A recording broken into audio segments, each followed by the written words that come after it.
యువతిపై gang rape. ఇక హైదరాబాద్ లో జరిగినటువంటి ఘాతుకం తీవ్రమైనటువంటి కలతలకు చెందుతా ఉంది. సూర్యాపేట నుంచి హైదరాబాద్కి వెళ్ళినప్పుడు ఒక యువతిపై అక్కడ ఉన్నటువంటి అగంతకులు ఆమెపై దాడి చేసి అర్ధరాత్రి ఆమెని వెంటాడి ఘాతుకానికి పాల్పడినటువంటి ఘోరమైనటువంటి సంఘటన హైదరాబాద్ లో చోటు చేసుకుంది. గతంలో అనేక సార్లు చూసాము, ఎన్కౌంటర్లు కూడా చేయడం జరిగింది గ్యాంగ్ రేప్ చేసినటువంటి వారిని. కానీ అవన్నీ మర్చిపోక ముందుకే ఇటువంటి ఘాతుకం జరిగినటువంటి పరిస్థితి జరుగుతా ఉంది.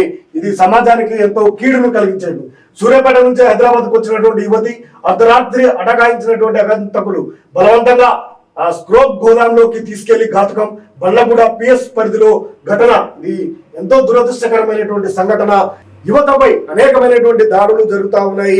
లైంగిక పరంగా జరుగుతున్నటువంటి దాడులను ప్రతి ఒక్కరు కూడా ఖండించాల్సినటువంటి పరిస్థితి. యువతిపై జరిగినటువంటి గ్యాంగ్ రేపుపై అందరూ కూడా ప్రజాస్వామిక వాదులంతా ఖండించి వారిపై చట్టపరమైనటువంటి చర్యలు తీసుకొని మరి ఇటువంటి పునరావృతం కాకుండా చూడాల్సినటువంటి బాధ్యత నూతనంగా ఏర్పడినటువంటి రేవంత్ రెడ్డి ప్రభుత్వంపై ఉంది.